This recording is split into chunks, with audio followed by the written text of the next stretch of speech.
ஏகனை போற்றி இணையாளும் ஈசனை போற்றி பிரணவத்தின் பொருள் தந்து தகப்பன் சுவாமி என்று பெயர் கொண்ட என் குருநாதா போற்றி ஸ்கந்தாசரணம். இளைஞர்களே எல்லோரும் சுகமாகவும் சந்தோஷமாகவும் இருக்கிறீங்களா? கண்டிப்பாக இருப்பீங்க, இருக்கணும். எல்லோருமே மனசுக்கு நிம்மதியாக வாழ கற்றுக்கலாம். அதுவே வாழ்க்கையின் மிக அருமருந்து. நீங்கள் நம்ம சேனலுக்கு புதிய பார்வையாளராக இருக்கீங்க அப்படின்னா கண்டிப்பாக நம்ம சேனலுக்கு ஒரு சப்ஸ்கிரைப் பண்ணிக்கோங்க. இன்றைய பதிவு ஒரு வித்தியாசமான பதிவு தான். ஆனாலும் ஜோதிடத்தை பற்றிய ஒரு ஆழமான பதிவாகவே போட வேண்டிய ஒரு கட்டாயம். அது நமது நேயர் ஒருவர் மணிகண்டன் அப்படின்றவர் ஒரு கமெண்ட் கொடுத்துருக்கார். ராகு கேதுக்கு பார்வை இல்லை, இருக்கும் இடத்தின் அதிபதி சேர்ந்துள்ள கிரகத்தின் பலனை அவர்கள் தசையில் தருவார் அப்படின்னு ஒரு கமெண்ட் கொடுத்துருக்கார். இது எதுக்கு கொடுத்துருக்கார் அப்படின்னா, கல்யாணம் எப்போ நடக்கும் அப்படின்னு ஒரு வீடியோ நம்ம நம்ம சேனலில் போயிருக்கு. அதில் ராகு கேதுக்களுடைய பார்வை அப்படின்னு சொல்லக்கூடியது, ராகு 3ஆம் பார்வையாகவும் 11ஆம் பார்வையாகவும் பார்ப்பார் அப்படின்னு சொல்லி நாம் சொல்லியிருக்கோம். அதற்கு அவர் ராகு கேதுக்கு பார்வை இல்லை அப்படின்னு சொல்கிறார். ஜோதிட சாஸ்திரத்தில் ராகு கேது கிரகமே இல்லை, அதான உண்மை. அது ஒரு நிழல். அந்த நிழல் அப்படின்னு சொல்லக்கூடியதை அதற்கு ஒரு பிம்பமோ தான் கிரகிக்கக்கூடிய ஒளியை திருப்பி பிரதிபலிக்கிறதுக்கான வாய்ப்புகள் கிடையாது. அப்போ ஒரு மூலம், கருப்பொருள், உருப்பொருள் இல்லாத ஒரு விஷயம் அந்த ராகு கேதுக்கள் அப்படின்னு சொல்லக்கூடியது. அப்போ அது சாயா கிரகங்கள் அப்படின்னு ஒரு ஐடென்டிஃபிகேஷன் கொடுத்துட்டோம். நம்ம ஜோதிட சாஸ்திரத்தில் பல முரண்கள் இருக்குது. அந்த முரண்கள் அப்படின்றது நாங்கள் அறிவியலைத்தான் ஏற்றுக்குவோம் அப்படின்னு சொல்லக்கூடியவர்கள்ட்ட நம்ம ஜோதிட சாஸ்திரத்தில் நிரூபிக்கிறதுக்கான பல வழிமுறைகளில் நம்ம போராட வேண்டிய ஒரு காலகட்டம் ஜோதிடத்தை பொறுத்த வரைக்குமே. அதனால் ஜோதிடம் தெரிந்தவர்களும் அல்லது ஜோதிடத்தை நல்ல நுணுக்கமாக எடுக்கணும் அப்படின்றவங்களும் நிறைய ஆராய்ச்சி பண்ணி தான் நம்ம ஒரு வீடியோ நம்ம உள்ளே போட வேண்டிய ஒரு விஷயமா இருக்கும். அதில் அந்த ராகு கேதுக்களுடைய பார்வைகளில் இருக்கா இல்லையா அப்படிங்கிறத நம்ம வீடியோனுடைய கடைசி பகுதியில் போக போக சொல்லுவோம். முதல்ல இங்கே ஆதி அப்படின்னு சொல்லக்கூடிய சூரியனே நம்ம ஜோதிட சாஸ்திரத்தில் கிரகம் அப்படின்னு தான் நம்ம ஐடென்டிஃபிகேஷன் பண்ணுறோம். ஆனால் இது அறிவியல் அப்படின்னு சொல்லக்கூடிய விஷயத்தில் போகும்போது, அறிவியலில் போகும்பொழுது சூரியன் கிரகமே கிடையாது, அது ஒரு நட்சத்திரம் அப்படின்னு அறிவியல் சொல்லுது. நாங்கள் அறிவியலை தான் ஏற்றுக்குவோம் அப்படின்னு சொல்லக்கூடிய மக்கள், ஜோதிடத்தை வெறுக்கிறவங்க அல்லது நம்பாதவங்க, அது அவங்களுடைய சௌரியம், அது நமக்கு அது அவசியமே இல்லை. அவங்க என்ன சொல்கிறாங்க அப்படின்னா, ஜோதிடமே தவறு, அதில் சூரியனை நீங்கள் கிரகம் அப்படின்னு சொல்கிறீங்க, ஆக்சுவலாக அது நட்சத்திரம் தான் அப்படின்னு சொல்கிறாங்க. ஆக்சுவலாக இதில் பேசிக்காக புரிஞ்சுக்க வேண்டியது என்ன அப்படின்னு பார்த்தோம் அப்படின்னா, சூரிய குடும்பம் அப்படின்னு தான் எடுத்திருக்கோம். அந்த சூரிய குடும்பம் அப்படின்னு சொல்லக்கூடியதில் பிரதான கிரகமாக இருக்கக்கூடிய ஜீவ கிரகம் அப்படின்னு சொல்லக்கூடியது சூரியன் தான். ஒளிக்கதிர்களை கொடுக்கக்கூடியவன். அந்த ஒளியினுடைய உயிர்த்தன்மை எடுத்து தான் பல கிரகங்களும், அந்த சூரிய குடும்பத்தில் இருக்கக்கூடிய மற்ற அநேகமான கிரகங்களும் அந்த சூரிய ஒளியில் இருக்கக்கூடிய அந்த ஜீவ தாதுவை எடுத்து தான் மற்ற உயிர்களை அது பெருக்கிக்குது. குறிப்பாக அது பூமி அப்படின்னு சொல்லக்கூடிய நமது பூமிக்கு சூரியனுடைய ஆற்றல் அப்படின்றது மிக மிக அவசியமான ஒரு ஆற்றலாக இருக்குது. அப்போ அதை நம்ம ஒரு ஐடென்டிஃபிகேஷன் பண்ணுறதுக்கு அதை மிகப்பெரிய நட்சத்திரமாக கண்ணுக்கு தெரியக்கூடிய நட்சத்திரத்தை நம்ம கிரகம் அப்படின்னு சொல்லுவோம். இதை அறிவியல் ஏற்றுக்கிறது இல்லை. அதனாலேயே ஜோதிடம் பொய் அப்படின்னு சொல்கிறாங்க. ஜோதிடத்தில் நீங்கள் சொல்லக்கூடிய கருத்தே முரண்பட்டது அப்படின்னு சொல்கிறாங்க. ஆனால் நம்ம சூரியத்தை சூரியனை மையமாக வச்சு மற்ற கோள்கள் சுற்றி வருது அப்படிங்கிறத அறிவியல் சொல்லுது. நாமளும் அதையே தான் சொல்கிறோம். ஆனால் சூரியன் ராசி கட்டத்தை சுற்றி வருது அப்படின்ற ஒரு டெஃபினேஷனை நீங்கள் கொடுக்குறீங்க. அதனால் அந்த ஜோதிடம் நம்பத்தகுந்தது அல்ல அப்படிங்கிற ஒரு விவாதத்துக்கு வருது. ஆக்சுவலாக நாம் இருக்கக்கூடிய இடத்துல பஸ்ஸை பார்த்தோன்னா பஸ்ஸு ஓடிட்டுருக்கோம் இல்லையா? அப்போ நம்ம பூமியினுடைய மையத்தில் நம்ம நின்று பார்க்கும் பொழுது நம்மளை சுற்றி ஓடிட்டுருக்கக்கூடிய ஒரு விஷயமாக தான் மற்ற கிரகங்களை நம்ம பார்க்க முடியுமே ஒழிய, சூரியனை மையமாக வச்சு நம்ம பூமி சுற்றிட்டு இருக்கிறது அப்படிங்கிறத தெளிவான முறையிலே ஜோதிடம் சொல்லுது. அது மாதம் ஒரு முறை அப்படின்றது சித்திர வைகாசி, ஆடி ஆவணி புரட்டாசி அப்படிங்கிறது மேச ரிஷப மிதுன கடக சிம்ம கன்னி அப்படின்னு நம்ம போகிறோம். இது அவங்களுக்கு நம்ம டெஃபினிஷனாக கொடுத்து விவரிக்கணுங்கிற அவசியம் நமக்கு கிடையாது. அப்போ எப்படி ஒரு சூரியனை நட்சத்திரமாக இருக்கக்கூடியது அதிலிருந்து வரக்கூடிய உயிர் ஜீவதாது தான் நம்ம எல்லா கிரகங்களுமே எடுத்துக்கணும். அப்படி பார்த்தோம் அப்படின்னா சந்திரன் அப்படின்னு சொல்லக்கூடியது பூமிக்கு துணைக்கோள் அப்படின்னு தான் நம்ம சொல்கிறோம். அதை வந்து கிரகங்களுடைய அந்தஸ்துக்கு நீங்கள் கொண்டு வரக்கூடாது. அப்போ நீங்கள் சந்திரனையும் வந்து கிரகம், அது வந்து பூமியை சுற்றி வந்துட்டு இருக்கக்கூடிய ஒரு மீன் அப்படின்னு சொல்லுது. அறிவியல் சொல்லுது. அறிவியல் சொல்லலை, அறிவியலுடைய அறிவியலை தான் நாங்கள் ஏற்றுக்குவோம் அப்படின்னு சொல்லக்கூடியவங்க வந்து சொல்லக்கூடிய ஒரு குற்றச்சாட்டு அப்படின்றது வந்து பூமி, அதாவது இந்த ஜோதிடத்தின் மேலே. அப்போ எப்படி வந்து நம்ம வந்து அந்த ஒரு பிளாஸ்மா உருண்டை அப்படின்னு சொல்லக்கூடியது, அப்போ சூரியனில் வந்து கருப்பொருள்கள் இருக்கா? ஏன்னா கிரகம்னா தாது இருக்கணும், கரு இருக்கணும், உருப்பொருள் இருக்கணும், இருந்தால் தான் அதை கிரகமாக ஏற்றுக்க முடியும். அப்படின்னா அது இருக்கக்கூடியது வெறுமனே எலக்ட்ரான் நியூட்ரான் அப்படின்னு சொல்லக்கூடிய இரு கரு, அதாவது வந்து அந்த அணுக்களின் பிளவு அப்படின்னு சொல்லக்கூடியது அந்த இடத்துல நின்று செயலாட்டிட்டு இருக்குது. அதனுடைய மையப்பகுதியில், அந்த பிளாஸ்மாவினுடைய மையப்பகுதியில் அணு இறுக்கம் அப்படின்னு சொல்லக்கூடிய அந்த அணு இறுக்கத்தினுடைய எதிர்வினை அப்படின்னு சொல்லக்கூடியது தான் வெடிச்சு பிம்பமாக வந்து அது சூரிய வெப்பமாக வெளியே வந்து அது நமக்கு வர வேண்டிய புற ஊதா கதிர்கள், அகச்சிவப்பு கதிர்கள் அப்படின்றத வந்து நம்ம பூமிக்கும் மற்ற கிரகங்களுக்கும் கொடுத்துட்ருக்கு. அப்போ இதை நம்ம என்ன சொல்கிறது அப்படின்னா, இந்த சூரியனுடைய அவசியம் அப்படின்னு சொல்லக்கூடியது மற்ற கிரகங்களுக்கும் தேவை, அதனுடைய அத்தியாவசியம், மிக மிக அவசியமானது அப்படின்றது தான் ஜோதிடம் உணர்த்தக்கூடிய வகையில் அது கிரகத்தினுடைய அந்தஸ்தை நம்ம கொடுத்து கிரகமாக நம்ம பாவிக்கிறோம். ஆக்சுவலாக வந்து அது ஸ்டார் தான். அப்போ இந்த சூரியனை மையமாக வச்சு தான் இந்த எலக்ட்ரான் நியூட்ரான் அப்படின்னு சொல்லக்கூடிய அணுப்புள்ளிகளை மையமாக வச்சு தான் மற்ற கிரகங்கள் சுற்றிட்டு வருது. அதனால் அதற்கு வந்து அந்த ஜோதிடத்தில் வந்து நம்ம வந்து தலைமை கிரகம் அப்படின்னு சொல்லக்கூடிய ஒரு அந்தஸ்தை கொடுத்து ஒரு ஐடென்டிஃபிகேஷனுக்காக கிரகம் அப்படின்னு சொல்லிட்டு வரோம். ஆக்சுவலாக அது வந்து நட்சத்திரம் தான். அப்போ அதனுடைய மையப்புள்ளியில் தான் மற்ற கிரகங்களுடைய மைய விலக்கு, மைய ஈர்ப்பு அப்படின்னு சொல்லக்கூடிய முறையில் வந்து மற்ற கிரகங்கள் சுற்றிட்டு வருது. அதனால் வந்து சூரிய குடும்பம் தான் எடுக்கிறமே ஒழிய, சூரிய குடும்பத்தில் இந்த கிரகங்கள் இருக்குது. கிரகங்களுடைய அந்தஸ்துக்கு வந்து மற்ற கிரகங்கள் வருது. சுக்கிரன், புதன், அதற்கடுத்து வரக்கூடிய சந்திரன், பூமி, செவ்வாய், குரு, சனி. அதற்கடுத்து இருக்குது இன்னும் 4-5 கிரகங்கள் இருக்குதுன்னு சொல்கிறாங்க. அப்புறம் அது இல்லைன்னு சொல்கிறாங்க, மறைஞ்சு போச்சுங்கிறாங்க, வருதுங்கிறாங்க. ஆனால் நம்ம சூரியனிலிருந்து சனி வரைக்கும் சூரிய கதிர்கள் போயிட்டு ரிட்டன் நம்ம பூமிக்கு வரக்கூடியதை மட்டுமே ஜோதிட ஆராய்ச்சி அப்படின்றத நம்ம எடுத்துக்கணும். இன்னுமே ஜோதிடத்தில் இருக்கக்கூடியது 27 நட்சத்திர பாதைகளை வந்து அறிவியல் வந்து சொல்லவே இல்லை. இன்னும் இதுக்கு இனி ஆராய்ச்சிகள் வந்து தனித்தனியாக நடந்துகிட்டு இருக்கும். 7 கிரகங்களுக்கு வந்து ஆராய்ச்சிகள் நடந்துட்டு இருக்கும் பொழுது இந்த 27 நட்சத்திரம் நம்ம ஒன்று வச்சுருக்கோம் உள்ளுக்குள்ளே. அசுபதி முதல் ரேவதி வரைக்கும் அப்படின்னு சொல்லக்கூடிய 27 நட்சத்திரங்களை வந்து ஜோதிடத்துக்குள்ளே வச்சுருக்கோம். அதனுடைய ஓடு பாதையில் தான் வந்து மற்ற கிரகங்கள் எல்லாமே போயிட்டுருக்கு, வந்துட்டுருக்கு அப்படின்னு நம்ம சொல்லிகிட்டு இருக்கோம். அந்த ஓடு பாதைகள் அப்படின்னு சொல்லக்கூடியது பூமி வந்து அந்த நட்சத்திர பாதங்கள் இருக்கக்கூடிய இடங்களை வந்து சூரியனுக்கு நகர்த்திட்டு இருக்கு. அப்போ அந்த சூரியன் பூமி வந்து சுற்றி வரும் பொழுது அசுபதி 1ஆம் பாதம், 2ஆம் பாதம், 3ஆம் பாதம், 4ஆம் பாதம்னு சூரியனை நோக்கி சுற்றி வந்துட்டு இருக்கக்கூடியதான் நம்ம நட்சத்திர பாதங்களாக பூமியை சுற்றி நம்ம வச்சு அந்த நட்சத்திர பாதங்கள் வழியாக கிரகங்கள் சுற்றி வருது அப்படின்றத ஜோதிடம் சொல்லுது. அப்போ இதை வந்து இன்னுமே வந்து அறிவியலுக்கு உள்ளே போகலை. அப்போ அறிவியல் வந்து அதுக்குள்ளே நுழையலை. அப்போ இதெல்லாம் இருக்குது அப்படின்றது வந்து ஜோதிடம் சொல்லுது. அறிவியலுக்கு மேலே ஒரு கருத்தை வந்து இந்த ஜோதிடம் சொல்லிட்டு வருது. அதுலேருந்து தான் நம்ம வந்து அந்த சாரங்கள் எடுத்து இந்த கிரகத்துக்கு இந்தந்த நட்சத்திரங்கள் இருக்குது, அந்தந்த நட்சத்திரத்தில் பிறந்தவங்களுக்கு வந்து இந்த பிரச்சனைகள் இருக்கும், இந்த மாதிரி குணங்கள் இருக்கும், இந்த மாதிரி உருவ அமைப்புகள்லாம் இருக்கும், ஒற்றுமை இருக்கும், வேற்றுமை இருக்கும் அப்படின்றத வந்து ஜோதிடம் சொல்லிட்டு இருக்கு. அப்போ எப்படி நம்ம வந்து சூரியனுக்கு ஒரு நட்சத்திரமாக இருக்கக்கூடியதை நம்ம ஜோதிடத்துக்குள்ளே வந்து கிரகம் அப்படின்ற ஒரு அடைச்சொல்லை கொடுத்து அதற்கு ஒரு ஐடென்டிஃபிகேஷன் கொடுக்குறோமோ அது மாதிரி தான் இந்த ராகு கேதுக்களுக்கு அப்படின்றத நம்ம சொல்கிறோம். இதில் அந்த பார்வைகள் அப்படின்னு சொல்லக்கூடியது கிரகங்களுக்கே வந்து தெளிவாக சொல்லலை. நம்ம பழம்பெரும் நூல், பழமுதிர் நூல் அப்படின்னு சொல்லக்கூடிய குமாரசுவாமியம் அப்படின்னு சொல்லக்கூடிய நூல்லையே வந்து கிரகங்களுக்கு வந்து பார்வை அப்படின்றத அவங்க வந்து சரியாக சொல்லலை. நம்ம தான் சொல்லிகிட்டு இருக்கோம் எல்லா கிரகங்களுக்கும் வந்து நேர் எதிர்பார்வை இருக்குது. சனி, குரு, செவ்வாய்க்கு வந்து விசேஷ பார்வைகள் இருக்குது அப்படின்றத வந்து காலம் அப்படியே மருவ தான் அதனுடைய பரிணாம வளர்ச்சி அப்படின்றத தான் இன்றைய ஜோதிடத்தில் இருக்கக்கூடிய குருவுக்கும் செவ்வாய்க்கும் சனிக்குமான விசேஷ பார்வைகள் அப்படின்றத சொல்லுது. ஆனால் குமாரசுவாமியத்தில் என்ன சொல்லுது அப்படின்னா சூரியனுக்கு மேல் பார்வை அப்படின்றது, மேலே பார்த்த மாதிரி இருக்கும் அப்படின்றது. சந்திரனுக்கு வந்து நேர் பார்வை அப்படின்னு சொல்லுது. அதற்கடுத்து வரக்கூடிய செவ்வாய்க்கு பக்கப்பார்வை அப்படின்னு சொல்லுது. அதற்கடுத்து வரக்கூடிய புதனுக்கு வந்து கீழ்பார்வை அப்படின்னு சொல்லுது.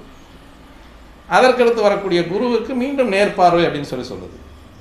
அதற்கடுத்து வரக்கூடிய சுக்கிரனுக்கு கவிழ்தல் பார்வை அப்படின்னு சொல்லுது. இப்படி கவிழ்ந்து தான் பார்க்கும். அப்போ சுக்கிரன் அப்படின்ற கிரகம் இப்படி கவிழ்ந்து பார்க்கும் அப்படின்னு சொல்லுது.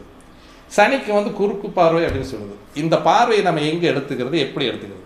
இப்போ இது வந்து ஆதி நூல் அப்படின்னு சொல்லக்கூடிய பழம்பெரும் நூல், பழம்பெரும் முதுநூல் அப்படின்னு சொல்லக்கூடியது குமாரசுவாமி. இந்த ஞானதேசிகர் அப்படின்னு ஞானதேசிகர் அருளிய குமாரசுவாமின்னு வரும். இது அகத்தியர் அருளியது. அகத்தியர் அருளிய குமாரசுவாமியத்தில் இங்கே நேரடியாக முருகக்கடவுளே நமக்கு கொடுத்த ஒரு ஜோதிட நூல் அப்படின்னு சொல்லக்கூடியதில் சூரியனுக்கு மேற்பார்வை அப்படின்னு சொல்லுது, மேலே பார்க்கும் அப்படின்னு. சந்திரன் வந்து நேராக பார்க்கும் அப்படின்னு சொல்லுது. செவ்வாய் வந்து பக்கத்தில் பார்க்கும், அதாவது வந்து பக்கப்பார்வை இப்படி பார்க்கும், இப்படியே மூஞ்சியை வச்ச மாதிரியும் இப்படி பார்க்கும் அப்படின்னு சொல்லுது. புதனுக்கு வந்து கவிழ்தல் பார்வை அப்படின்னு சொல்லுது, அதாவது வந்து கீழ் பார்வை அப்படின்னு சொல்லுது. இப்படியே மூஞ்சி இப்படி இருக்கிற நேரத்தில் இப்படி கீழே பார்க்கும் அப்படின்றது. குருவுக்கு மீண்டும் வந்து நேர் பார்வை அப்படின்னு சொல்லுது. சுக்கிரனுக்கு வந்து தலையை கழுத்தையே பார்க்கும் அப்படின்னு சொல்லுது. சனிக்கு வந்து குறுக்கு தான் பார்ப்பேன், அவன் வந்து நேராக எதையுமே பார்க்க மாட்டேன், எங்கேயாவது இருந்தால் பார்ப்பான் அப்படின்றது. இதுவும் ஒரு வகையில் ஏற்றுக்கொள்ளக்கூடிய ஒரு விஷயந்தான். அதில் அவ்வளோதான். பார்வை அப்படின்னு சொல்லக்கூடிய கிரகாதிபதிகள் பார்வை பலம் அப்படின்னு சொல்கிறோம். பார்வை அப்படின்றத வந்து அவ்வளோதான் சொல்லியிருக்கு, அதுக்கு மேலே அது சொல்லலை. இதில் என்ன அப்படின்னா கிரகத்தினுடைய தன்மையை வச்சு அந்த பார்வையை சொல்லியிருக்கு. சூரியன் சந்திரன் அப்படின்னு சொல்லக்கூடியவங்க தெளிவான சிந்தனை, திடமான முடிவு, ஆத்மமான ஒரு தீர்க்க சிந்தனையை உடையவர்கள் வந்து சூரியன் மேலோங்கியவர்களும் சந்திரன் மேலோங்கியவர்களும். இதில் சந்திரன் எதையும் அணுகக்கூடியவர். சந்திரனுக்கு வந்து ராசி மண்டலத்தில் எந்த ஒரு ராசியுமே வந்து அவருக்கு பகை ராசி கிடையாது. அதனால் அவர் மூஞ்சிக்கு மூஞ்சி நேராக பார்த்து பேசுவார். நம்ம இப்படி தான் புரிஞ்சுக்கணும், நம்ம இப்படி தான் எடுத்துக்கணும். அதுக்காக பார்வையே இல்லை, இந்த மாதிரி தான் இருக்குது, இதில் இந்த மாதிரி புக்கில் போட்டிருக்கு அப்படின்னா நம்ம அதை டெக்ஸ்ட்டை எடுத்துகிட்டு நம்ம அதை மாதிரி அதன்படியே போயிட்டு இருக்கக்கூடாது. அதான் அந்த பரிணாமம் வராமல் போயிடும். எப்போவுமே பரிணாமம் அடைஞ்சிட்டு இருக்கிறதா எந்த ஒரு சாஸ்திரத்திற்குமே மிக மிக பெரிய ஒரு புதுமையை கொடுத்துட்ருக்கோம். ஆனால் பரிணாமம் அப்படின்றது வந்து பேசிக்லேருந்து மாறக்கூடாது. 1 + 1 2ன்னு தான் வரணும்.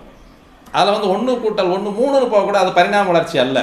அது வந்து அடிப்படையிலிருந்து விலகி போகக்கூடிய புதுமை அப்படின்னு சொல்லக்கூடியது, ஏதாவது புதுப்பிச்சு உள்ள திணிக்கக்கூடியது அப்படின்றத அந்த 1 + 1 2 பரிணாமமாக கொண்டு போகணுமே ஒழிய அதற்குள்ளே வரக்கூடிய டெஃபினேஷனை தான் நம்ம கொடுக்கணுமே ஒழிய 1 + 1 3ன்னு போயிடுச்சு அப்படின்னா இது இடைச்சொல்களாயிடும். அது வந்து அந்த தத்துவத்திலிருந்து மாறாமல், அடியில் இருந்து மாறாமல், அடிச்சுவத்திலிருந்து மாறாமல் போகக்கூடிய பரிணாம வளர்ச்சி மட்டுமே ஒரு சாஸ்திரத்தை உயர்த்தி பிடிக்கும்.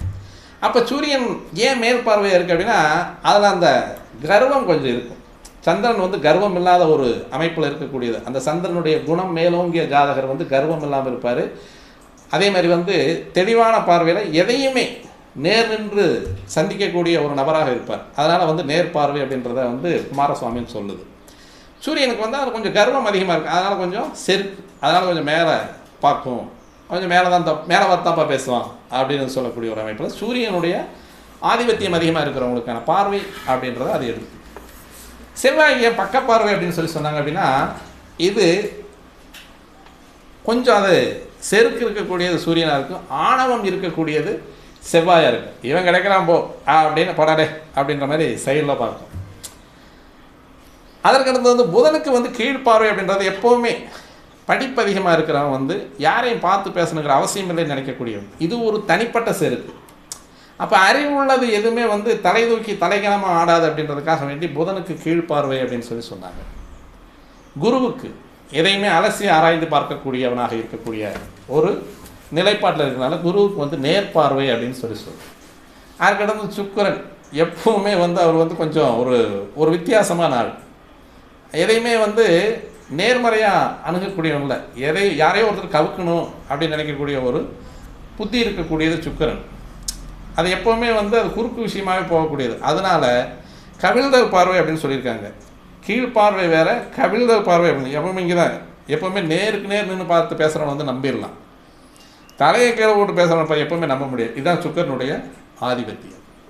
அப்போ சனி எதையுமே அகர வரிசையில் பார்க்காம பின்னால் இருந்து ஓம்கார வரிசையில் பார்க்கக்கூடியவன், பின்னால் இருந்து பார்க்கக்கூடியவன் தான் சனி. அதனால் நேர்பார்வை வராது. நேர்பார்வை பார்த்தால் சனியினுடைய பார்வை நிர்மூலமாகிடும். அதனால் வந்து குறுக்கு பார்வை அப்படின்னு சொன்னாங்க. அப்போ இதில் ராகு கேதுக்களுக்கு பார்வையே கிடையாது.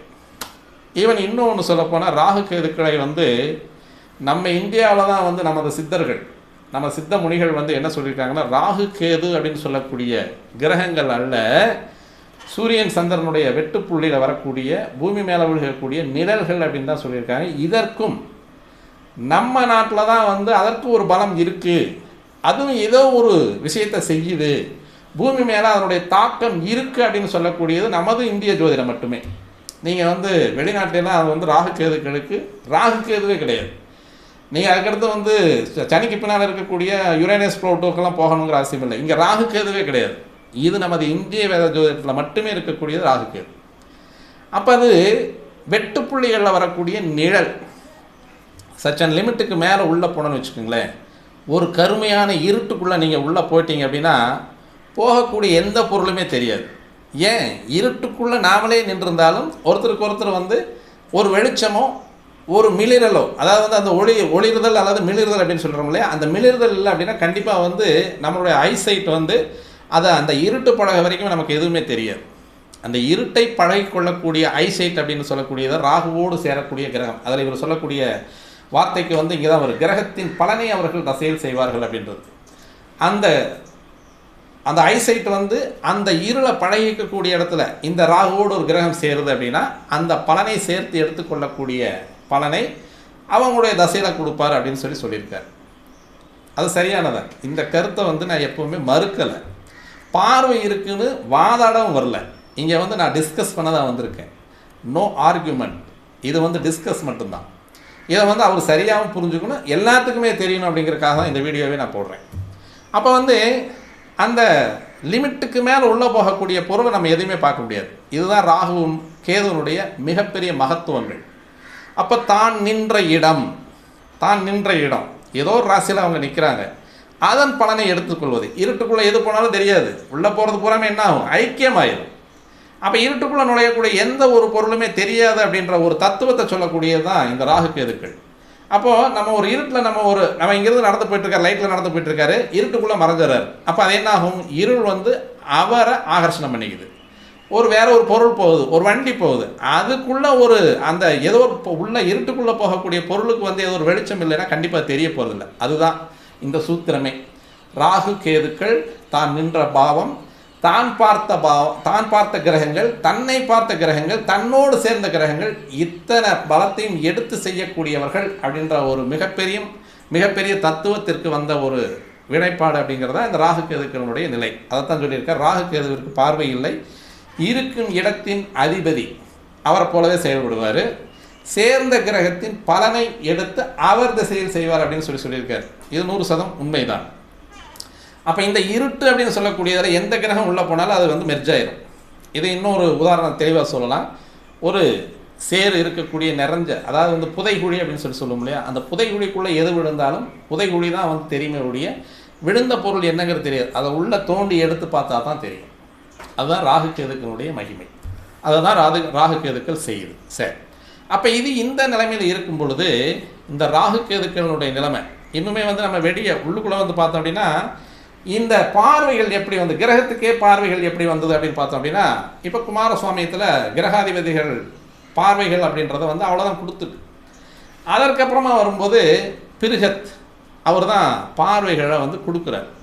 வராகமிகர் இருக்கார் இல்லையா, அவர் வந்து பிருகத் அவருடைய காலத்தில் தான் கிரகங்களுக்கு வந்து பார்வை பலத்தையே கொடுக்குறார். இப்போ இந்தந்த கிரகங்கள் வந்து இவ்வளோ தூரத்தில் பார்க்குது, இந்தந்த அடிப்படையில் பார்க்குது, இந்த மாதிரியான பார்வைகளை தெளிவாக பார்க்குது அப்படிங்கிறது வந்து அவர் தான் கொடுக்குறார். அவருமே எப்படி டெஃபினிஷன் கொடுக்குறாரு அப்படின்னா, எல்லா கிரகங்களுக்கும் தாங்கள் உள்ள ஸ்தானத்திலிருந்து 3/10 எல்லாத்தையுமே பார்க்குது அப்படிங்கிறார். சூரியன் 3/10 பார்க்குது அப்படின்றார், சந்திரன் 3/10 பார்க்குது அப்படின்றார், செவ்வாய் 3/10 பார்க்குது அப்படின்றார், அதே மாதிரி 5/9 பார்க்குது அப்படின்றார், அதே மாதிரி 4/8 பார்க்குது அப்படின்னு சொல்கிறார். எல்லா கிரகங்களுமே இதை பார்வை செய்யுது அப்படின்னு சொல்கிறார். அப்போது இந்த காலகட்டம் குமாரசுவாமியத்திலிருந்து அடுத்து வரக்கூடிய பரிணாம வளர்ச்சி அப்படின்றது வந்து ஜோதிடத்தில் பார்வை பலன்களை இப்படி எடுக்கிறாங்க. அப்போது 4/8 முக்கால் பார்வையாக எல்லா கிரகங்களும் பார்க்குது. அதேமாரி வந்து 5/9 அரை பார்வையாக எல்லா கிரகங்களுமே பார்க்குது. 3/10 கால் பார்வையாக எல்லா கிரகங்களுமே பார்க்குது. அப்போ தான் நின்ற இடத்துலேருந்து 3/10க்கு கால் பார்வையை செலுத்துது எல்லா கிரகங்களுமே, தான் நின்ற இடத்திற்கு 5/9க்கு வந்து அரை பார்வையை செலுத்துது எல்லா கிரகங்களுமே, தான் நின்ற இடத்திற்கு 4/8 முக்கால் பார்வையை செலுத்துது அப்படின்னு பிருகத் சொல்கிறார், வராகமிகரர் சொல்கிறார். 7ஆம் பார்வையாக முழு பார்வையும் பார்க்குது அப்படின்னு சொல்கிறார். ஆனால் அதற்கு பின்னால் வரக்கூடிய காளிதாசர் என்ன செய்கிறார் அப்படின்னா, இந்த முக்கால் அரை கால் அப்படின்றத வச்சு அதை ஒவ்வொரு கிரகத்துக்கும் பங்கி கொடுக்குறார். ஜோதிடத்தினுடைய பரிணாமம் அப்படியே ஒவ்வொரு ஸ்டெப்பாக வளர்ந்துக்கிட்டே வருது. அப்போ தான் வந்து 3:10க்கு வந்து சனியினுடைய பார்வை, அதுவுமே முழு பார்வையாக கொடுக்குது அப்படின்றார். 3:10க்கு சனியினுடைய முழு பார்வையே கிடைக்குது அப்படின்றார். 7ஆம் பார்வை முழு பார்வை, 3ஆம் பார்வை முழு பார்வை, 10ஆம் பார்வை முழு பார்வை அப்படின்றார். குருனுடைய 5-9 பார்வையுமே முழு பார்வை பார்க்குது அப்படின்றார். செவ்வாயினுடைய 4-8 பார்வையுமே முழு பார்வை அப்படின்னு தான் சொல்கிறார். ஆனால் நம்ம என்ன சொல்கிறோம், 4-8 அப்படின்றதுல வந்து 8ஆம் இடத்திற்கு வந்து முக்கால் பார்வையும் 4ஆம் இடத்திற்கு அரை பார்வையும் நம்ம ஒரு விகிதாச்சாரம் இப்போ அப்படியே கொடுத்துட்டு வரோம். 3ஆவது பார்வை வந்து சனிக்கு 25%, 10ஆவது பார்வை வந்து சனிக்கு 50%, 7ஆம் பார்வை மட்டுமே முழு பலமுள்ள பார்வை அப்படின்னு நம்ம சொல்கிறோம். அப்போ இப்போ இருக்கக்கூடிய ஜோதிட சாஸ்திரத்தில் இருக்கக்கூடிய பார்வை பலன்கள் அப்படின்னு சொல்லக்கூடிய பார்வை பலம் அப்படின்னு சொல்லக்கூடியது எல்லா கிரகங்களுக்கும் சூரியன் முதலாக இருக்கக்கூடிய கிரகங்களுக்கும் 7ஆம் பார்வை முழு பார்வை அப்படின்றத நம்ம இப்போ எடுத்திருக்கோம். எல்லாமே ஃபுல்லாக ஃபில்ட்ரேஷன் பண்ணி கடைசியில் இதாண்டா பார்வை உங்களுக்கு அப்படின்றது வந்து எல்லா குருமார்களும் நமக்கு எடுத்தெடுத்து கொடுத்த பாடங்களில் வந்து எடுத்தெடுத்து அவங்கவுங்க காலத்தில் அவங்களுடைய ஆராய்ச்சியின் மூலமாக வந்த கிரக பார்வைகள் அப்படின்றது இப்போ வந்து நிற்கக்கூடியது அப்படின்றது வந்து சூரியன், சந்திரன், செவ்வாய், புதன், குரு, சுக்கிரன், சனி இந்த 7 கிரகங்களுக்குமே 7ஆம் பார்வை அப்படின்றது வந்து பொது பார்வை, அது முழு பார்வையாக கொடுக்குது அப்படின்றத நம்ம இப்போ டெஃபினேஷனில் நம்ம எடுத்து சொல்லிட்டு இருக்கோம். சனிக்கு 3-10 பார்வைகள், செவ்வாய்க்கு 4-8 பார்வைகள், குருவுக்கு வந்து 5-9 பார்வைகள். இது வந்து விசேஷ பார்வைகள், அது வந்து ஸ்பெஷலாக பார்க்குது அப்படின்னு சொல்கிறாங்க. அப்போ இது வந்து பூமி வட்ட பாதைக்கு வெளியே இருக்கக்கூடிய கிரகங்களாக பிரித்து, பூமி வட்ட பாதைக்கு உள்ளே இருக்கக்கூடிய கிரகங்களாக பிரித்து, சூரியனுக்கும் 7ஆம் பார்வை ஒன்று தான், சுக்கிரனுக்கு 7ஆம் பார்வை ஒன்று தான், புதனுக்கு 7ஆம் பார்வை ஒன்று தான், சந்திரனுக்கும் 7ஆம் பார்வை ஒன்று தான். பூமிக்கு என்ன பார்வைகளை நம்ம இன்னும் சொல்லவே இல்லை இல்லையா? அதுக்கடுத்து செவ்வாய்க்கு வந்து ஒரு ஸ்பெஷல் பார்வை, அதனுடைய வித்தியாசமான பார்வை. அதாவது அது வந்து இந்த கிரகங்களுக்கு மேலே வந்து 2 பார்வைகள் இருக்குது. அது வந்து 4-8, செவ்வாய்க்கு வந்து 4-8, சனிக்கு வந்து 7-10, குருவுக்கு வந்து 5-9 அப்படின்ற அந்த பார்வை பகுப்புகள் அப்புறமா தான் வருது. இப்போ வந்து குமாரசுவாமியத்தில் வந்து இருக்கக்கூடிய பார்வை பலங்கள் இவ்வளோ தான் கிரகங்களுக்கே. ராகுக்கு அப்புறம் போய்க்கும். அதற்கடுத்து வரக்கூடிய பிருகத்தில் தான் வந்து இந்த பார்வைகள் வந்து 3-10, 5-9, 4-8க்கு வந்து முக்கால், அரை, கால் அப்படின்னு அவர் கொண்டு போகிறார். அதற்கடுத்து வரக்கூடிய காளிதாசர் என்ன சொல்கிறார் அப்படின்னா, இந்தந்த கிரகங்களுக்கு வந்து தனிச்சு பூமிக்கு வெளியே இருக்கக்கூடிய கிரகங்களுக்கு வந்து 3-10 சனிக்கும், 5-9 குருவுக்கும், 4-8 செவ்வாய்க்கும் கொடுத்துரு. அதுக்கப்புறம் உள்ள இருக்கக்கூடியது எல்லா கிரகங்களுக்குமே 7ஆம் பார்வை போகுது அப்படின்னு சொல்லிடுறார். இதில் ராகு கேதுக்கள் அப்படின்னு சொல்லக்கூடிய கிரகங்கள் எங்கே வருது அப்படின்னா, இதுவும் வந்து இந்திய வானியலில் வந்து கண்டிப்பாக இந்த ராகு கேதுக்கள் கிரகங்களே அல்ல அப்படின்னு நம்ம சொல்லிட்டோம். வெறுமனே நிழல், மிக கருமை அடர்ந்த நிழல் அப்படின்னு சொல்லக்கூடிய அடர்ந்த கருமை உள்ள நிழல் வந்து ராகுவாகவும், செம்மை உள்ள நிழல் பகுதி அப்படின்றது வந்து கேதுவாகவும், இது பூமி, சந்திரன், சூரியன் 3 கிரகங்களும் சுற்றி வரும் பொழுது வெட்டு புள்ளிகளில் விழக்கூடிய கிரகங்கள் அப்படின்னு சொல்லக்கூடியது கிரகங்கள் அல்ல. முழுமையாக என்னை பொறுத்த வரைக்கும் நான் ஆரம்பத்திலிருந்தே அதை வந்து கிரகங்கள் அப்படின்றத நான் சொல்கிறது கிடையாது. ராகு கேதுக்கள் அப்படின்னு சொல்லக்கூடிய நிழல். அப்போ ஒரு ராசியில் இருக்காங்க அப்படின்னா, அந்த ராசியில் ஒரு பூமி பகுதியில் வந்து பூமி பந்து பகுதியில் வந்து அந்த அதாவது அந்த சூரியனுக்கும் சந்திரனுக்கும் இடையில் ஏற்படக்கூடிய அந்த நிழல் வீழ்ச்சி அப்படின்றது வந்து குறிப்பிட்ட ஏரியா வந்து அது கண்ட்ரோல் பண்ணுது. உதாரணமாக இந்த ராகு அப்படின்னு சொல்லக்கூடியவர் மகர ராசியில் நிற்கிறார், கேது அப்படின்னு சொல்லக்கூடியவர் வந்து கடக ராசியில் நிற்கிறார். அப்போ இந்த மகர ராசியில் இருக்கக்கூடிய ராகு அந்த மகர ராசியில் இருக்கக்கூடிய மகர ராசிக்கு அதிபனாக இருக்கக்கூடிய சனியினுடைய முழுமையான காரகத்துவத்தை எடுத்து செயல்படுத்துவார். அப்போ அது எந்த பாவமாக வருதோ, ஒரு ஜாதகருக்கு அந்த லக்கணத்துக்கு எத்தனாவது பாவமாக வருதோ அத்தனாவது பாவகத்துக்குடைய காரகத்தையும் அந்த கிரகத்துக்குடைய காரகத்தையும் எடுத்து நடத்துவார். கூடவே மகரத்தில் வந்து வேறு ஏதோ ஒரு கிரகங்கள் இருக்குது, அந்த கிரகத்தினுடைய பார்வையும் எடுத்து, அந்த கிரகத்தினுடைய பலத்தையும் எடுத்து, அந்த கிரகத்தினுடைய குணத்தையும் எடுத்து அவர் நடத்துவார். ஏன்னா புதகுழியாச்சு, உள்ளே விழுந்தாச்சு. அப்போ அதனுடைய நிலைப்பாடு என்னவோ அதை மட்டும்தான் எடுத்து செய்யும். ஈவன் ராகு சூரியனிடம் மிக கடுமையாக கிரகண தோஷத்திற்கு ஆளாகக்கூடிய கிரகம், எவ்வளோ பெரிய ஒளிச்சுடர் அப்படின்னு சொல்லக்கூடிய சூரியனவே வந்து கிரகண தோஷத்திற்கு ஆட்படுத்தக்கூடியவர். அப்போ எங்கே இருக்குது கிரகண தோஷத்துக்கு? எது ராகுவாக போய் ஆட்படுத்துது, இல்லை ராகுவா போய் அதை மறைக்குது, அதுவே நிழலாச்சு. நிழல் எப்படி சூரியன் ஒரு பெரிய வெளிச்சத்தை மறைக்க முடியும்? அதற்கு இடையில வரக்கூடிய பூமி அப்படின்னு சொல்லக்கூடிய தள்ளி வரும் பொழுது சூரியன் முழுமையாக சந்திரன் மேலே தன்னுடைய ஒளியை பூராமே செலுத்தி பூமிக்கு வரக்கூடிய அமைப்பில் அந்த ராகு அப்படின்னு சொல்லக்கூடிய அமைப்பில் அந்த நிழல் அப்படின்னு சொல்லக்கூடிய முழுமையாக மறைச்சு. அப்போது பூமியிலிருந்து பார்க்கக்கூடிய அமைப்பில் சந்திரன் மறைக்கப்பட்ட சூரியனாகப்பட்டவர் ராகுனுடைய முழு ஆகர்ஷணத்தில் இருக்கார். அப்போ கிரகண தோஷத்தில் விழுந்திருக்கார் அப்படின்றதான் ஜோதிடம் எடுக்கு இல்லையா? அப்போ தான் நின்ற இடத்தை ஆகர்ஷணம் பண்ணக்கூடிய தகுதியும் அந்த மிகப்பெரிய பலமும் அந்த ராகுவுக்கு இருக்குது. அதே மாதிரி இந்த ராகு இருக்கக்கூடிய இடத்திற்கு அடுத்த திரிகோண வீடுகளில் அவர் கண்ட்ரோல் பண்ணுவார். அப்போ மகரத்தில் இருக்கக்கூடிய ராகு ரிஷபத்தை கண்ட்ரோல் பண்ணுறாரு, அடுத்து கன்னியை கண்ட்ரோல் பண்ணுறாரு, திரிகோண வீடுகளை அவர் வந்து கண்ட்ரோல் பண்ணுறார். அதே மாதிரி இந்த ராகுனுடைய அமைப்பில் மகர ராசியில் இருக்கக்கூடிய ராகுவாகப்பட்டவர் விருச்சக ராசியை கண்ட்ரோல் பண்ணுறார். அதே மாதிரி மீன ராசியும் கண்ட்ரோல் பண்ணுறார், தன்னுடைய கட்டுப்பாட்டுக்குள்ளே வச்சுருப்பார். அதைத்தான் நான் பார்வைன்னு சொன்னேன், வேற ஒன்றும் இல்லை. எப்படி நம்ம சூரியன் அப்படின்னு சொல்லக்கூடிய நட்சத்திரத்திற்கு கிரகம்னு ஒரு ஐடென்டிஃபிகேஷன் கொடுத்தோமோ அதே மாதிரி இந்த ராகுனுடைய அந்த கட்டுப்பாடு அப்படின்னு சொல்லக்கூடியது தான் நின்ற ராசியிலிருந்து மூணாவது ராசியை எனது குருநாதர் சொன்னார், ராகு வந்து பாம்புவோ உண்மையப்படுத்திக்கிட்டார். இப்போ பாம்புப்பா ராகுன்ற பாம்பு இப்படி இருக்குது, இப்படி பார்க்கும், இப்படி பார்க்கும். அவர் என்ன சொன்னார், தனஸ்தானத்தை பார்க்கும், விரயஸ்தானத்தை பார்க்கும், அவ்வளோதான். எனது குருநாதர் கிட்டத்தட்ட அவருடைய 20 வருஷ ஆய்வில் எனக்கு சொல்லிக் கொடுத்த பாடன்றது வந்து ராகுவிற்கு முன்பின் பார்வை உண்டுன்றதோட முடிச்சிட்டார். ஆனால் இந்த ராகு கேதுக்களுக்கு வந்து அதை கூட சேர்ந்த கிரகங்கள், கூட இருக்கக்கூடிய கிரகங்கள், பார்க்கக்கூடிய கிரகங்கள் 5-9 குரு பார்த்தாலோ, 3-10 சனி பார்த்தாலோ, 4-8 செவ்வாய் பார்த்தாலும் அந்த பார்க்கக்கூடிய கிரகங்களுடைய அமைப்பையும் ஈர்த்து இவர்கள் பலனை தருவார்கள்ங்கிறது வந்து எந்த விதமான மாற்றமும் இல்லை. ஆனால் தான் நின்ற ராசிக்கு 11வது ராசியை அவருடைய கண்ட்ரோலில் வச்சிருப்பார், தான் நின்ற ராசிக்கு 3வது ராசியை அவருடைய கண்ட்ரோலில் வச்சிருப்பார், தான் நின்ற ராசியும் கண்ட்ரோலில் வச்சிருப்பார். இதுதான் ராகுனுடைய தாற்பயமும் கேதுனுடைய தாற்பயமும். அப்போ ராகு கேதுக்கள் ஒரு ஜாதகத்தை முழுமையாக ஆக்கிரமிச்சிருக்காங்க அப்படின்றத உண்மை. அப்போது ஒரு கிரகம்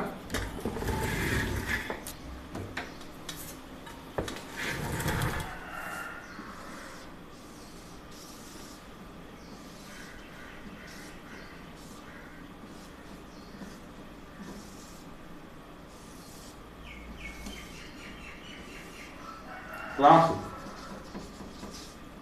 கேது, அப்ப இங்க இருக்கக்கூடிய கேது இந்த ராசியும் கண்ட்ரோல் பண்றாரு, இங்க இருக்கக்கூடிய கேது இந்த ராசியும் கண்ட்ரோல் பண்றாரு, இங்க இருக்கக்கூடிய ராகு இந்த ராசியை கண்ட்ரோல் பண்றார், இங்க இருக்கக்கூடிய ராகு இந்த ராசியை கண்ட்ரோல் பண்றாரு. இப்ப நீங்க எங்க இருக்கு பார்த்தோம்னா ராகு கேதுக்கு முக்கியமா எல்லா இடங்களையுமே இருக்காரு.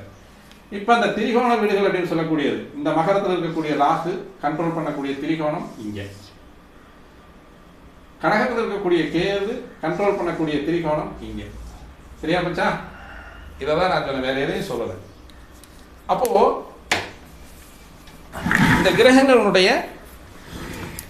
தன்மை கட்டுப்படுத்தக்கூடிய நிலைப்பாடு அப்படின்றத இதுதான் சொல்லும்.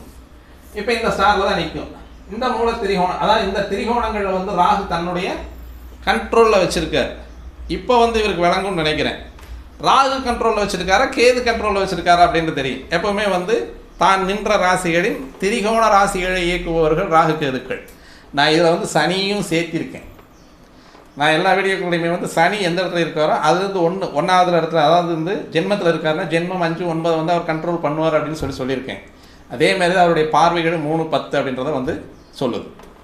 அப்போ இந்த மாதிரியான நிலைப்பாடுகளில் வரக்கூடிய அமைப்பு இன்னுமே ராகு கேதுக்களுக்கு கதை எடுத்தோம் அப்படின்னா அது வந்து கொஞ்சம் சிரமமாக போகும். அது வந்து சுத்தமாகவே வந்து ஜோதிடத்தை நம்ம, அதாவது ஜோதிடம் அப்படின்னு சொல்கிறதே பொய் அப்படின்னு சொல்லக்கூடியதை முழுமையாகவே அது ஜோதிடம் அப்படின்றது ஒரு சாஸ்திரமே அல்ல அப்படின்ற ஒரு நிலைப்பாட்டுக்கு வந்து அறிவியலை நம்புகிறோம் அப்படின்னு சொல்லக்கூடிய நண்பர்களுக்கு நம்ம அப்படியே அல்வா மாதிரி எடுத்து கொடுத்த மாதிரி ஒரு விஷயத்தை கொடுத்துரும். இது எப்படி இந்த ராகு கேதுக்களுடைய கதை வருது அப்படின்னா, காசியப முனிவர், இது வரலாறு நம்ம ஜோதிடர்களுக்கே கொடுத்த வரலாறு அப்படின்னு சொல்லக்கூடியது. அந்த வரலாறு தான் நம்ம படித்து எடுத்துக்குவோம். சூரியன் எப்படி உதயமானார், சந்திரன் எப்படி உதயமானார், புதன் எப்படி உதயமானார், செவ்வாய் எப்படி உதயமானார் அப்படிங்கிறதெல்லாம் வந்து செவ்வாய் வந்து பூமியிலிருந்து பிறந்தார். இந்த பூமிக்கு, அதாவது வந்து இந்த குருவனுடைய மனைவிக்கும் சந்திரனுக்கும் பிறந்தவர் வந்து புதன் அப்படின்றதும், இவருக்கு வந்து ஆங்கிரேச முனிவருக்கு அதிதிக்கும் பிறந்தவர் வந்து சூரியன் அப்படின்னு அந்த கதைகளை எடுத்து படிச்சுட்டு வரும்போது இந்த ராகு கேதுக்களுடைய பிறப்பு எப்படி வருது அப்படின்னு பார்த்தோம் அப்படின்னா காசியப முனிவர் அப்படின்னு சொல்லக்கூடியவருக்கு வந்து 13 மனைவிகள் அப்படின்றது. இது ஏதாவது அறிவியல் ஏற்றுக்குமா? ஆனால் நம்ம வந்து அதன் மூலமாக படித்து வந்தால் தான் நமக்கு வந்து புரியும் அப்படின்றதுக்காக வந்து நம்ம முன்னோர்கள் வந்து ஒரு கதை வடிவாக அதை கொடுத்துருக்காங்க. அது ஏதோ ஒன்று இருக்கும். அந்த முனிவர் வந்திருந்த 13 அப்படின்றது வந்து ஏதோ ஒரு சக்தியாக இருக்கும். அந்த சக்திக்குள்ள ஒரு சக்தியும் இன்னொரு சக்தியும் சேர்ந்து இணைந்து ஒரு சக்தி உருவாக்கக்கூடியது அப்படின்றது வந்து அது ஒரு நமக்கு தெரியாத ஒரு சங்கேத பாஷைகளை சொல்லியிருப்பாங்க.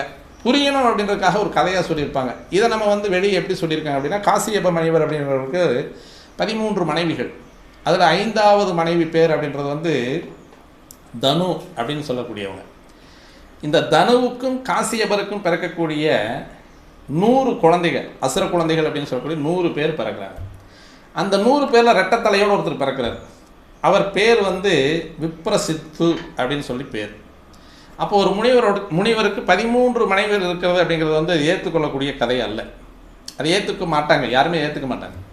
அப்போ அதுக்கு வந்து அது ஏதோ ஒரு சக்தி, அந்த காசியப முனிவர் அப்படின்றவர் வந்து ஏதோ ஒரு சக்தியாக இருக்கும். இது ஒரு 13 பிரபஞ்சங்களில் வந்து ஏதோ ஒரு சக்தியாக இருக்கும். அந்த சக்தியில் 2 சக்திகள் சேர்ந்து வெளியே வரக்கூடிய ஒரு சக்தியாக இதை வந்து உருவகப்படுத்தியிருப்பாங்க. ஆனால் நமக்கு சொன்னது அப்படின்றது வந்து காசியப முனிவர், அவருக்கு 13 சம்சாரம். அந்த சம்சாரத்தினுடைய 5வது சம்சாரத்து பேர் வந்து தனு. அவங்களுக்கு காசியப முனிவருக்கும் அந்த 5வது சம்சாரத்துக்கு பிறக்கக்கூடியவங்க வந்து 100 அசுர குழந்தைகள் பிறக்கிறாங்க. அதில் முதல் குழந்தை பேர் வந்து விப்ரசித்து, அது ரெட்டத்தலையோடு இருக்கும்.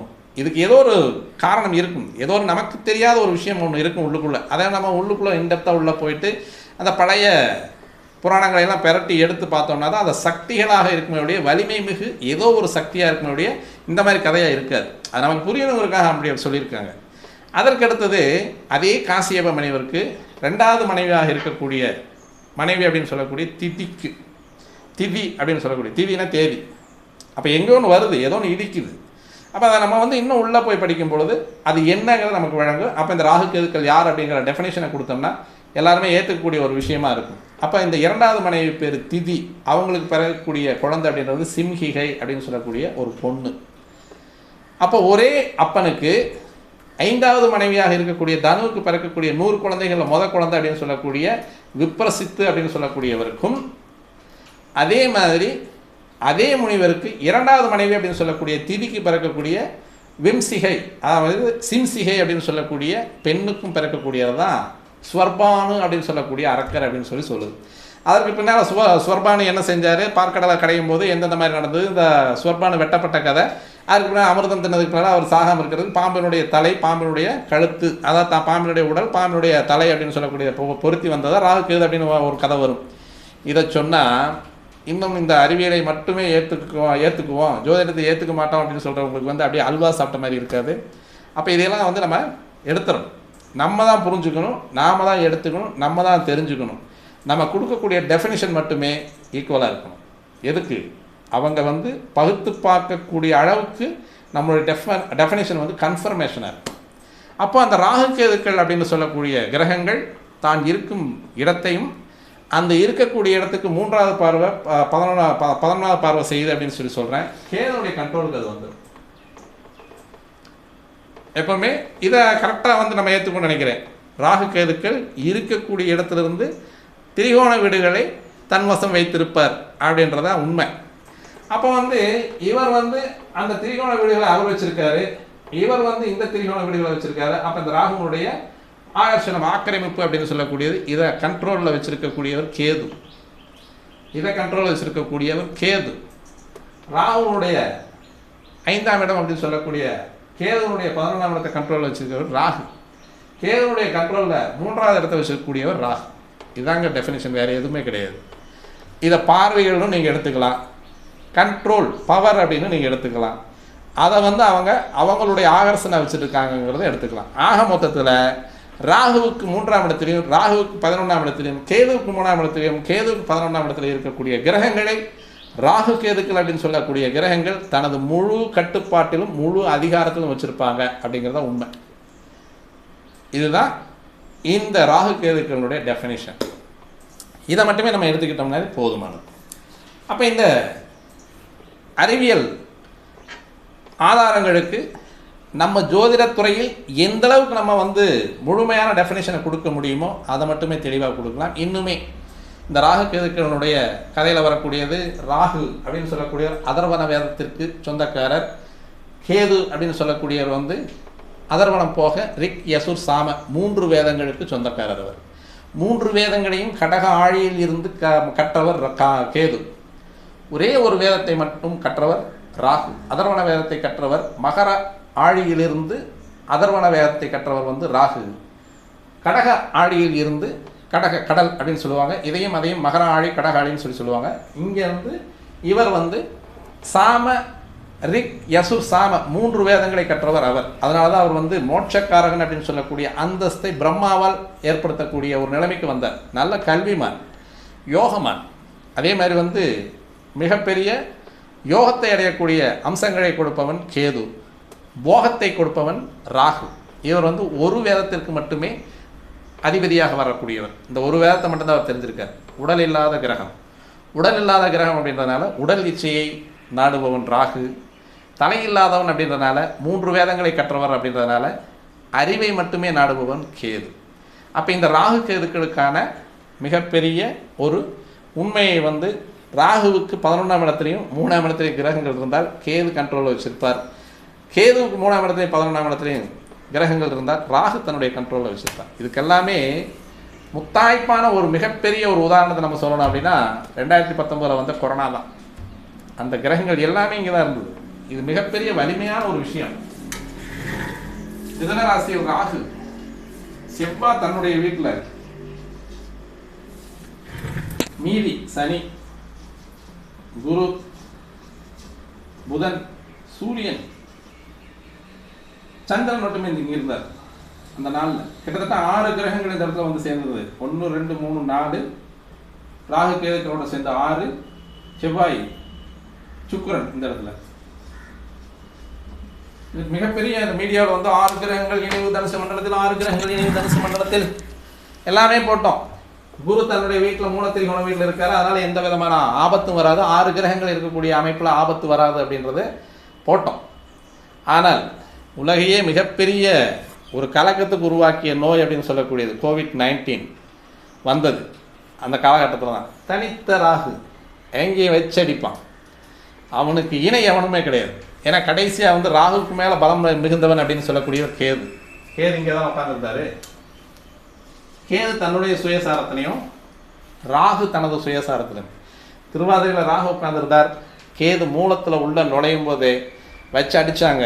ஃபஸ்ட்டு சீனாவில் ஆரம்பிச்சது, அடுத்து அமெரிக்காவில் ஆரம்பிச்சது, அடுத்து நமது இந்தியாவுக்குள்ளே ஆரம்பிச்சது. இருந்தாலும் இந்தியா காப்பாற்றப்பட்டதற்கான காரணம் வந்து அவர் குருவினுடைய முழுத்தன்மையை ஏற்றது வந்து இந்த இந்திய பாரத நாடு. குருவினுடைய முழு ஆகர்ஷணம் இந்தியாவுக்குள்ளே இருக்குது. இது ஆன்மீக பூமி. ஆன்மீகத்திற்கு மிக மிக உயர்வான பூமி அப்படின்றது வந்து இந்த இந்தியா. அது குருவினுடைய ஆதிக்கத்தில் இருக்கக்கூடிய நாடு. அப்போ இந்த இடத்துல இந்தியா மட்டுமே காப்பாற்றப்பட்டது. குருவினுடைய வீட்டில் தனுசு மண்டலத்தில் இருந்த இந்த தனுர் வீட்டில் இருந்த குரு அப்படின்றதுனால இந்தியா தான் எல்லா நாடுகளுக்கும் வந்து தடுப்பூசிகள் அடுத்தவங்களுக்கு அந்த எல்லா நாடுகளுக்குமே வந்து சப்ளை பண்ணி அவங்களுக்குமே வந்து அந்த நோயிலிருந்து விடுதலை அடையக்கூடிய ஒரு அமைப்புக்கு உருவாக்கினவன் சீனாக்காரன்.